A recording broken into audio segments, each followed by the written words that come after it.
Be, may balita ako sa'yo. Alam mo ba, pumayag na si Mama sa outing natin bukas. Finally, pumayag na din siya.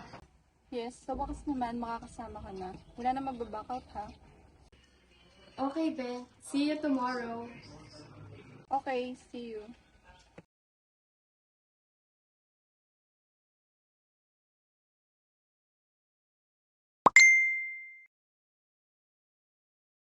Ben, nakita mo ba yung chat ni Sir Emil? Napag-usapan kasi ng mga kaibigan natin yung outing.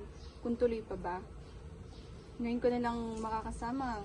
Huwag mo sasabihin hindi ka pa matutuloy ah. Alam mo namang iniingatan ko ang grades ko, di ba? Hindi ko na palalagpasin to. Kailangan ko mag-aral ng mabuti para kay Mama. Ay be, magagalit kami sa'yo. Ngayon ka na lang nga sasama, di na maulit to. Oo na, sige, sasama na ako. Sure yan ha, aasahan ka namin.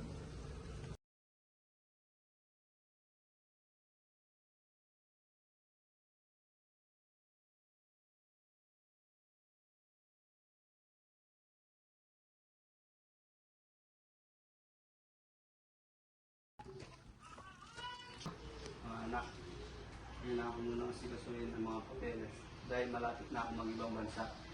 Pa, pwede dito ka na lang? Ako na lang magtatrabaho para sa atin. Huwag ka na lang umalis. Pero pa, di namin kakayanin mawala ka katulad ni Mama. Opo nga pa. Please, pwede dito ka nilang. Kaya naman natin to eh. Hindi pwede mga anak. Mas lalo tayong mahihirapan kung hindi ako aalis. At hindi ko nais maging hadlang para sa inyong mga pangarap. Alam mong iyan ang pangarap ko sa inyong mga magkakapatid.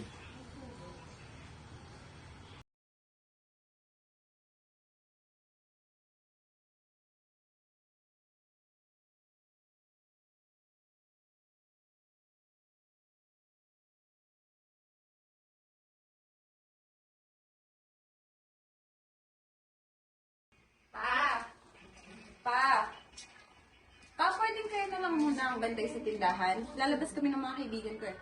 Labas mo naman. Kung nakaraan lang, gumastos ng malaking halaga na hindi magsasabi kay Papa. Ano ba ang nangyayari? At nadadalas ng paggastan nyo ng hindi basta-basta halaga? Hindi ba pa kaya ako na magtatrabaho at nag-negosyo para mabili namin ang mga gusto namin?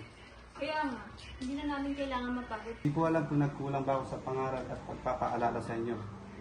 Kung bakit ganyan kayo mag-isip. Hindi porket na ibibigay ko sa inyo lahat ay aasa na lang kayo at hindi na magtatrabaho. Kailangan yung matuto at alalahanin nyo kung saan tayo nagsimula.